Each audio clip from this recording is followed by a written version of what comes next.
Olá, pessoal, tudo bem com vocês? E vamos a mais uma aula de educação musical.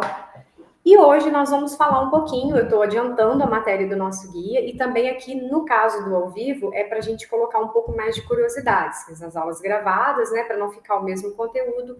E hoje eu vou focar em duas áreas que eu gosto muito e que eu acho que são importantes, que é o EJA, Educação de Jovens e Adultos, e também Educação Indígena, tá?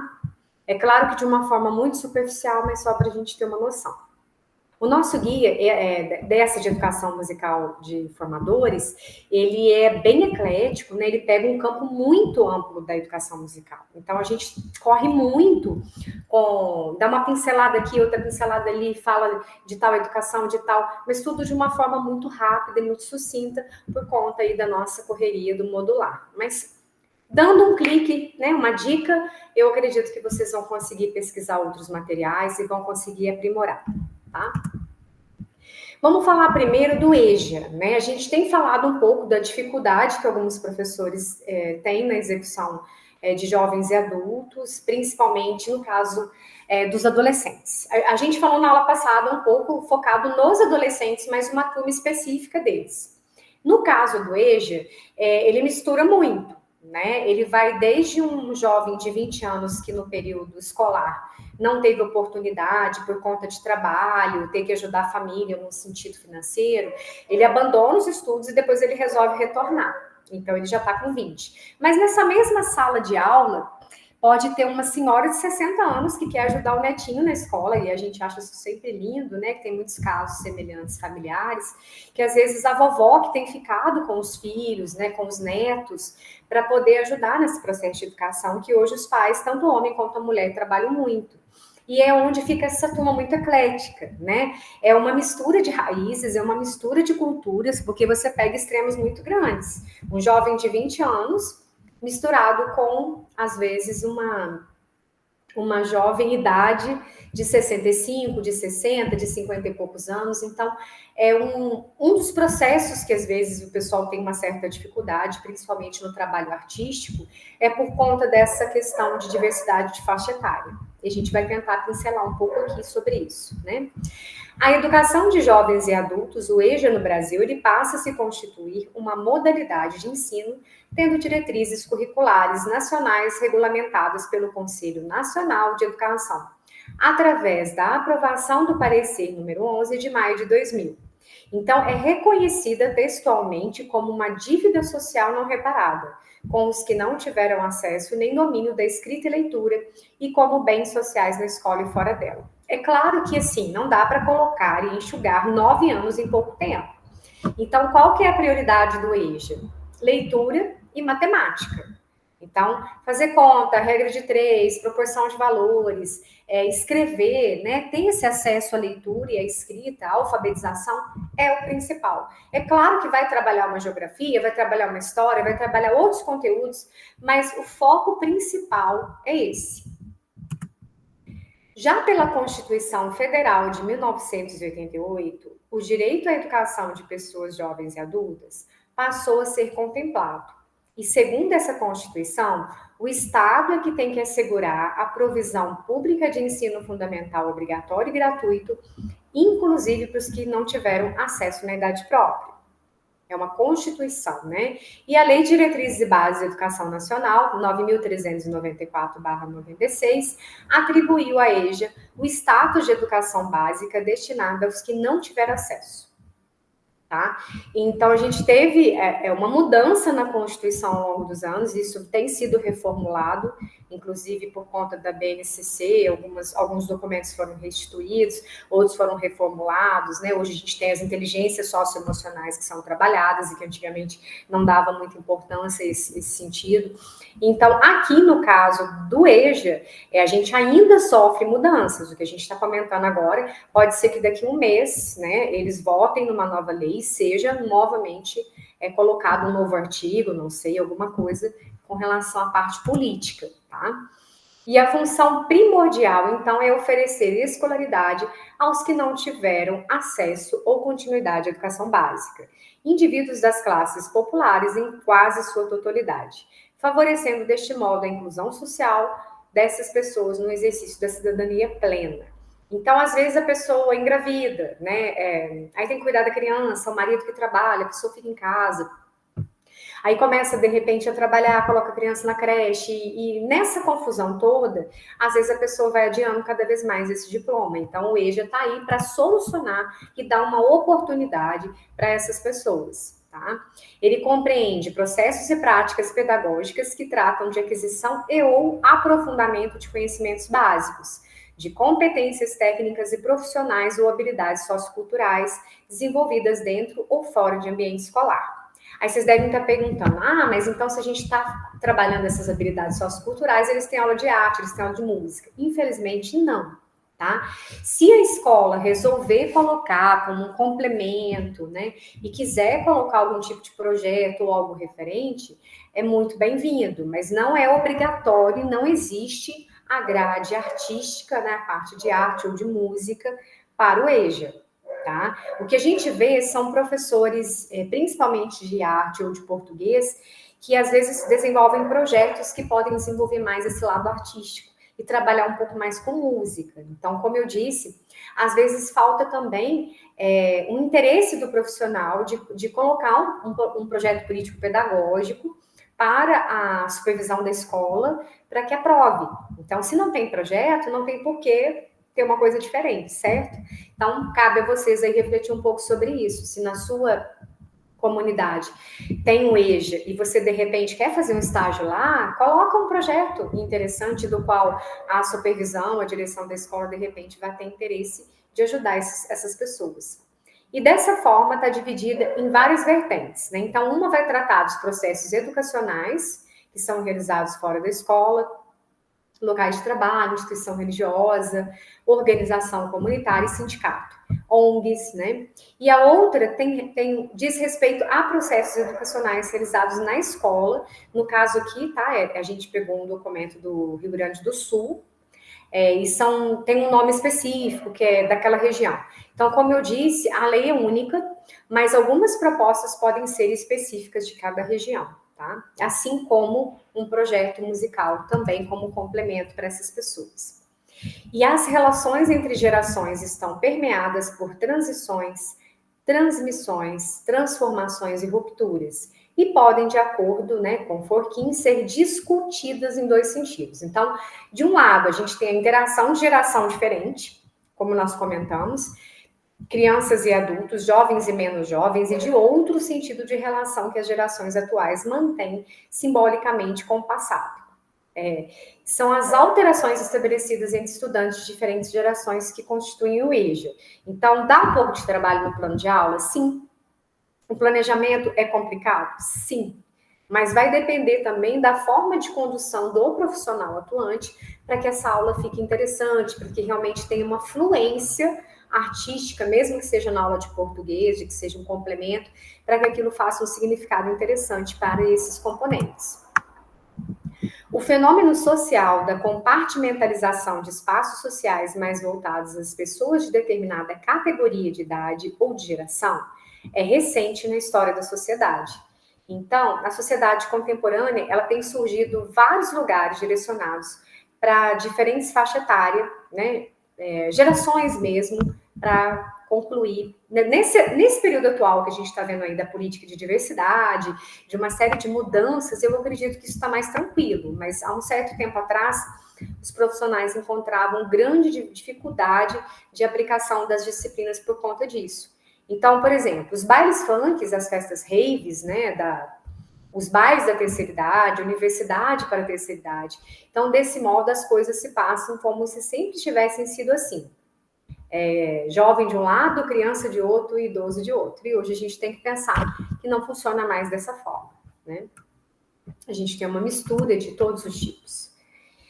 As práticas musicais para jovens adultos e idosos, né? Então, o termo prática musical, a gente viu um pouquinho sobre isso na aula passada, mais voltado, claro, para o canto coral, se baseia na contribuição, segundo a autora, né, a prática musical ela vai compreender não apenas modalidade e ação musical, como, por exemplo, executar, improvisar, compor, que são os pilares básicos da BNCC, mas também a relação entre os sujeitos, contemplando a dimensão sociocultural intrínseca ao objeto musical. Então, ela vai abranger, né, produtores das ações musicais, como eles produzem, como e por quê, e de todo o contexto social e cultural que dá sentido às próprias ações musicais. Então, vamos dar um exemplo simples, né? Também já foi colocado aqui, mas passando para o EJA. Vamos supor que você tem uma turma muito eclética e você percebe que alguns jovens ficam fazendo comentários indevidos, né, com algumas senhoras que sentam mais no fundo da sala, por exemplo. Como que a gente pode puxar isso para a nossa prática música cultural? A gente pode fazer, por exemplo, uma paródia, né?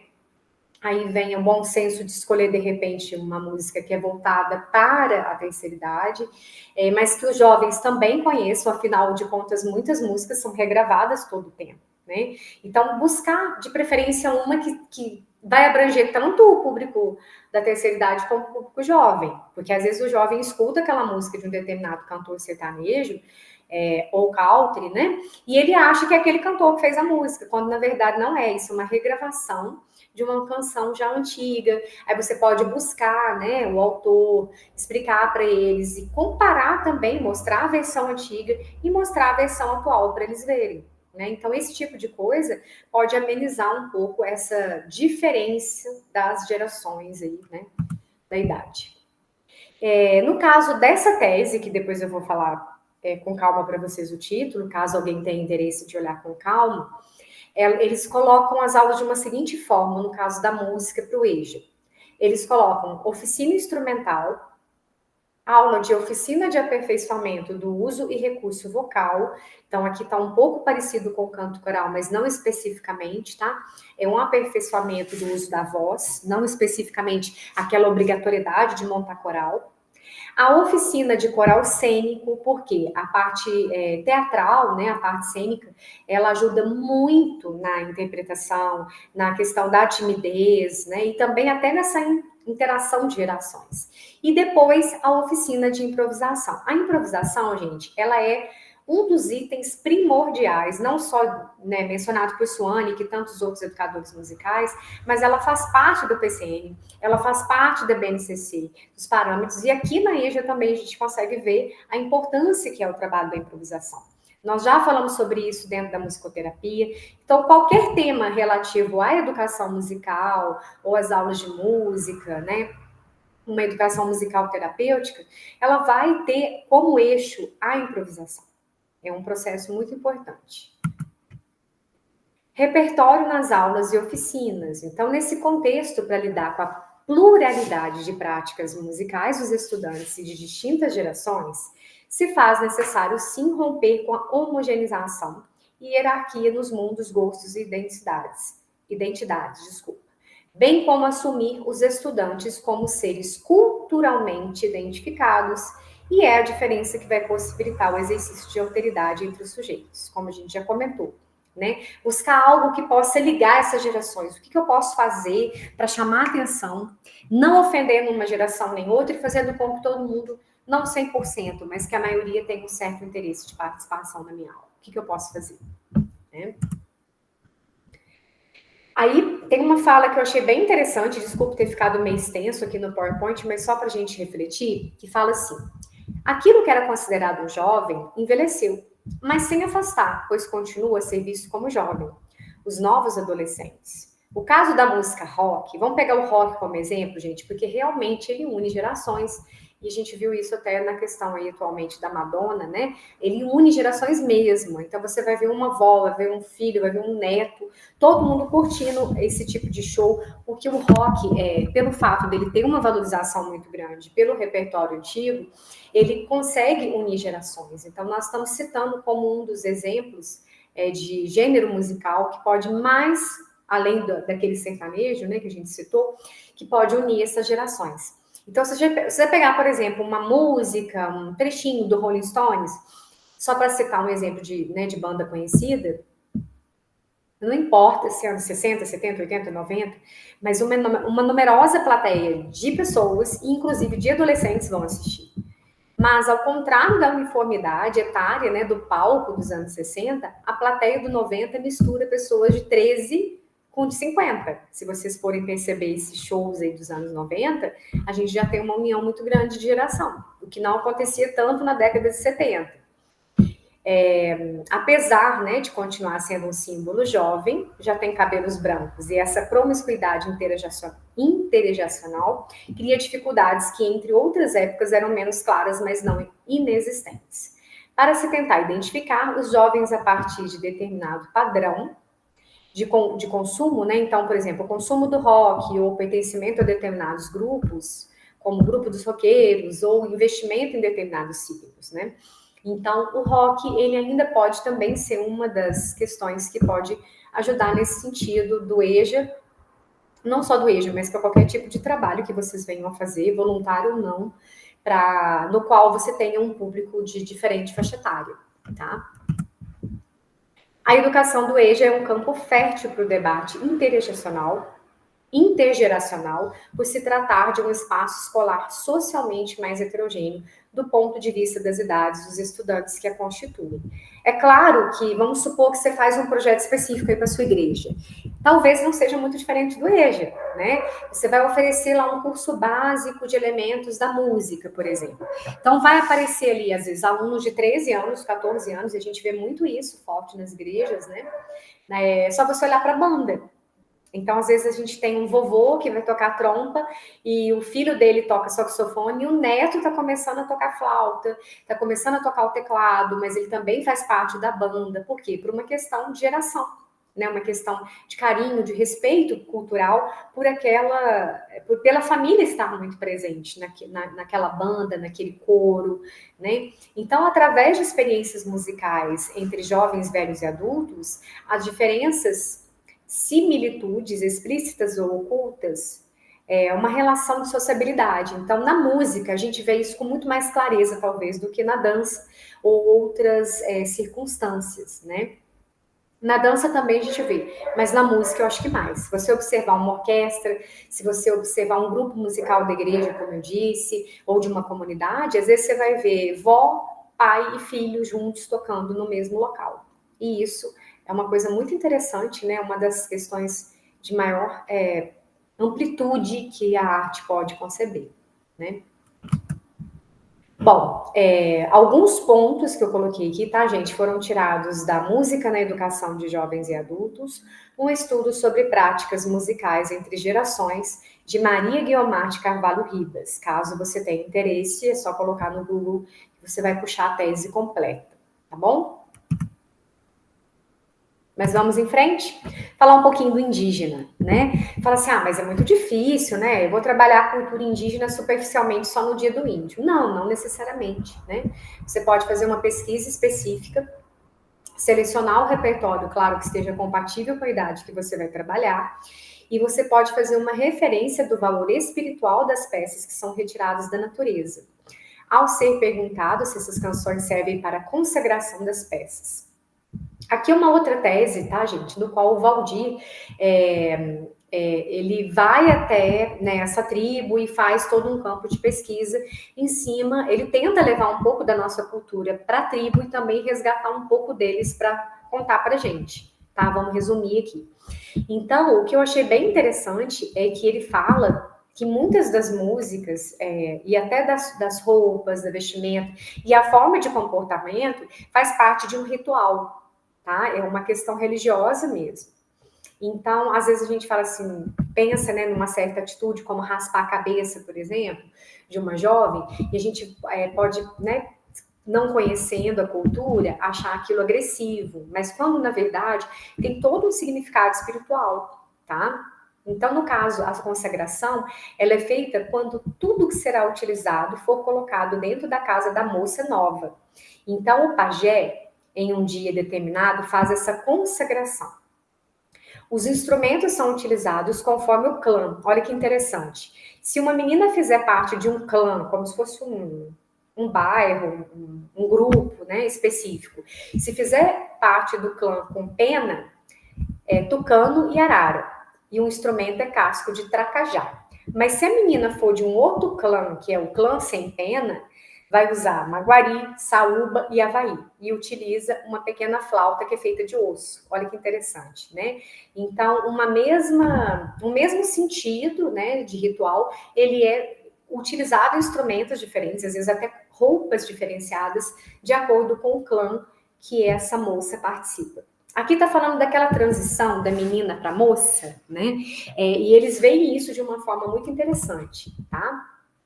Aqui tem a letra, tá? Original, eu não vou falar porque a pronúncia é mais complexa, eu teria que fazer um curso, né, para pronunciar correto, então eu prefiro não falar. E a tradução. Essa casa aqui é sua, fruta da palmeira, né? Exclusiva para você. Bela és tu, moça nova.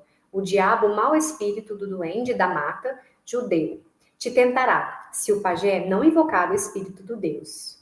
Então, tudo, até o vestimento, as cores que são utilizadas, estão relacionadas ao ritual religioso, tá? É uma coisa específica deles, né? É uma coisa cultural mesmo. Então, na primeira estrofe, né, segundo o ancião, é o nome do lugar onde ocorreu a festa. É uma localidade entre o município de Tabatinga e Benjamin Constant. E a segunda é Ocuri. Então, segundo as informações do Valdir, é um tipo de quê? De palmeira. Olha só, se a gente ouvir Ocuri, a gente pensa até que é uma serpente, né, que é uma cobra, mas não é. É um tipo de palmeira não muito conhecida por essas partes. Os ticunas também a consideram sagrada, igual ao buriti. E esse canto tem a finalidade de apresentar à moça a casa onde vai ocorrer esse ritual de pelação, que consiste em, né, pode parecer agressivo, mas vamos ver no sentido, né, cultural deles. O que eles fazem? Eles arrancam todo o cabelo da menina moça. E quando o cabelo nascer de novo, isso quer dizer o quê? No sentido espiritual, que ela já vai ser uma outra mulher. Então, ela vai passar de menina para mulher, para moça, né? E ele segue explicando o motivo de que ocorre, né? Uma função totalmente espiritual mesmo, tá? Aí vocês devem pensar, mas se eu fosse, né, fazer um trabalho específico, né, pegar uma comunidade indígena, será que não vai chocar muito essa questão cultural? Como que eu vou conversar? Como que eu vou fazer para trabalhar o canto, né?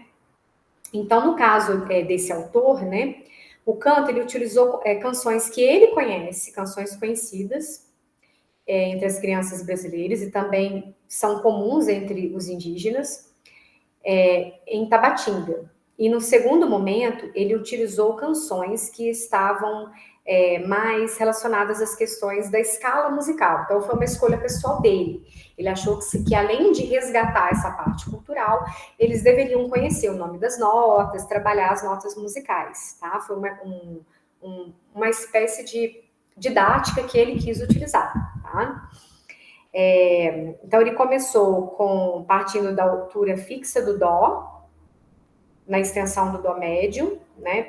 Ele trabalhou alguns intervalos, como segunda, terça, depois intervalo de quarta, ele foi indo devagarzinho.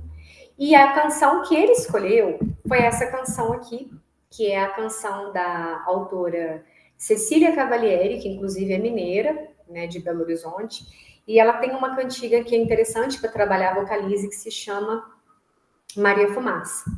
Ela é muito trabalhada com crianças, mas dá para adaptar para adultos também, tá? Ele iniciou essa canção da Cecília Cavalieri, 2009.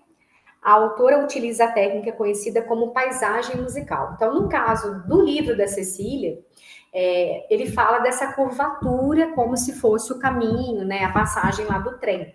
Então, a música é: pela estrada fora vai o trem, Maria Fumaça quer parar, pois para descansar, velha ela está. Ó seu maquinista, por favor, pela estrada fora vai o trem, Maria Fumaça quer parar. E aí vai subindo o tom, descendo de meio e meio tom, né? Como todo vocalize.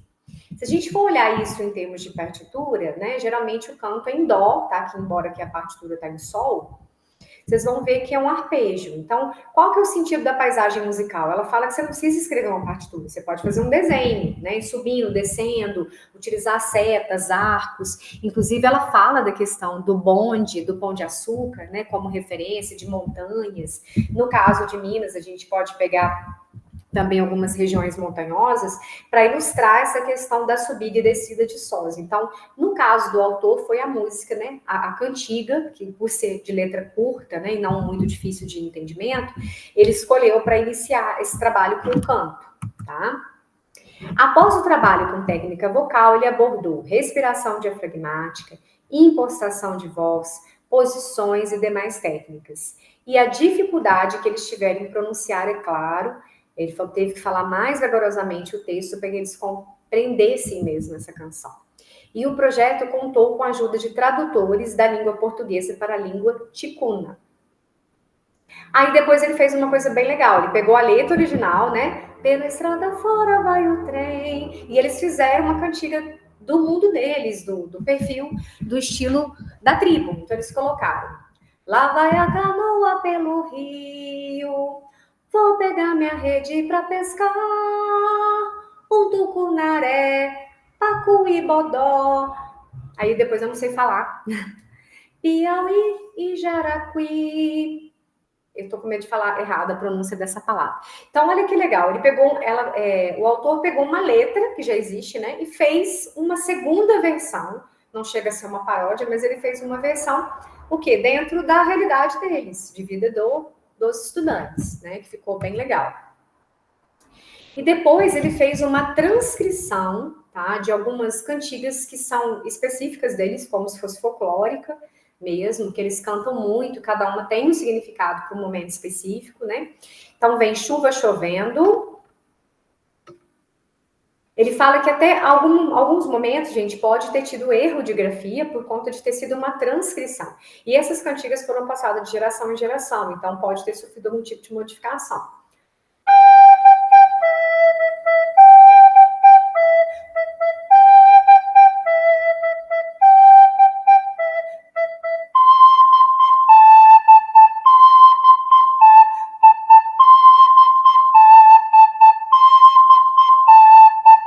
Vocês observarem, intervalo de terça.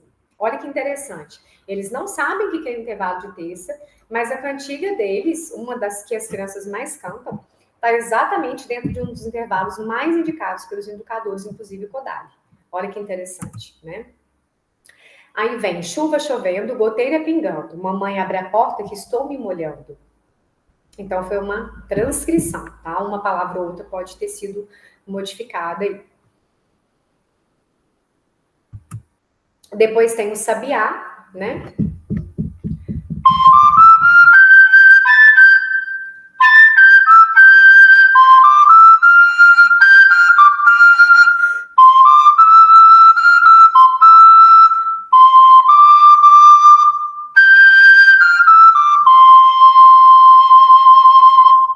Olha que interessante, né? É bem melodiosa, né? Intervalo simples. Então, aqui tem o Sabiá, que foi uma das cantigas trabalhadas por ele, da Carmen Maria Mete Rocha, tá? E também a transcrição para a língua ticuna depois.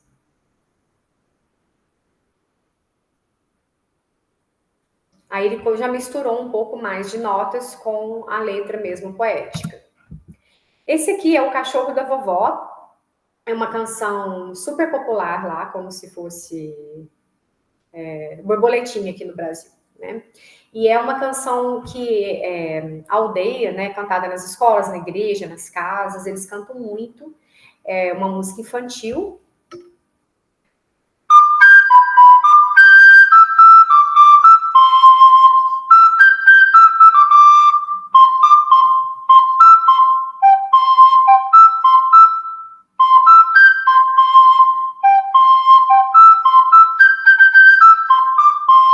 Eu não toquei inteira para não ficar cansativo aqui, mas depois, se vocês quiserem, eu vou postar o slide, claro, para vocês tenham acesso aí às partituras, tá? Olha que interessante. O cachorro da vovó, muito sabido, ele caça na mata, ele caça o veado, ele caça jacuraru, ele caça anta, ele caça mucura, o caça cachorro, que logo, logo as banhas e as tripas tu vai comer. Então, é toda a questão cultural deles, né? Fala dos animais de lá, né? Então, é uma pesquisa bem, que eu particularmente achei muito interessante, porque ele coloca tanto a letra indígena quanto a possível tradução, né, mais próxima possível, para que a gente possa saber exatamente o que está falando, né? Ele fala que quem apresentou essa canção para ele foi Valdir Mendes, quando perguntou de quem que era a canção, ele disse que era dele. Só que depois de algumas explicações, ele afirmou que ela é muito comum, né? É um folclore mesmo, principalmente quando todos saem para pescar, eles cantam essa música. Ele ouviu pela primeira vez pelo tio, depois numa pescaria, e ele esqueceu a maior parte da letra e começou a fazer outra letra e, como toda cantiga folclórica, aquilo vai sendo modificado ao longo do tempo, né? E é uma forma de passar a instrução para os filhos aí. E tem essa Utbodó, que é de repertório também infantil. Não vou tocar todas, tá, gente? Depois, se vocês tiverem curiosidade. Bate na barriguinha, vai ser uma delícia. A banha do bodó, se esconde baratinha. Tu pro macaco é uma delícia. Aí a transliteração, né? A ova do bodó, a barata vai comer. Tu vai ficar gordinho, o macaco vai te pegar. Então, é uma letra infantil também. Tudo faz parte do folclore deles. A educação musical leva em conta a leitura do mundo do som, que envolve todos os indivíduos, e construir uma memória auditiva deve-se levar o ser a uma experiência sonora, que, sendo significativa, vai levar à compreensão. Então, essa dissertação é a prática de educação pela música do povo Maguta. Quando alguém está triste, que ouve um som do instrumento como canto, espanta toda a tristeza. E existem cantos próprios para reflexão. O espírito agitado, quando ouve o som, o espírito parece se acalmar. E o ser humano tem vários momentos da vida mais agitado. E outro precisa se acalmar. A música relacionada, ela pode ajudar ou ela pode destruir a música. O seu poder influencia muito o ser humano. É interessante, né? Porque realmente a gente pensa muito sobre isso a cada dia. Mostrando rapidamente aqui para vocês, gente, ó, essa aqui tem a prática de educação pela música do povo Maguta, de Jeane Colares da Silva, é uma tese, tá? Então ela tem muita coisa, tem partituras ao final, tem gravuras, quem tiver interesse, né, de fazer um trabalho indígena, é uma tese grande, por isso que eu coloquei só algumas coisas aqui. E tem esse aqui também, que fala da questão instrumental, que é a influência da música e dos instrumentos musicais para a educação indígena na comunidade de Manaus, tá? Também é bem interessante, porque assim, é raro a gente achar material específico de povos indígenas ou músicas indígenas, então eu quis compartilhar um pouquinho com vocês, porque eu achei bem interessante, né? A colocação, bem detalhado mesmo. Nesse caso aqui, fala um pouquinho da questão dos instrumentos, né? Da curiosidade dos instrumentos que podem ser trabalhados. Tá? Aí eu não vou entrar com muito detalhe, depois quem tiver interesse, olha só que legal. Aí fala quais são os instrumentos que foram utilizados, por exemplo, o pau de chuva, que no caso indígena é revestido pela palha de arumã, tá? O reco-reco, que é feito com bambu, no caso deles, né? Esse já é mais comum, a gente encontra até para vender, né? Um som produzido mais comum, reco-reco. O instrumento foi o gambá, que é feito de madeira pesada, revestida na parte superior com pele de animal, nesse caso o veado, e é esticado e fixado por pequenas estacas, olha que interessante, nos orifícios abertos.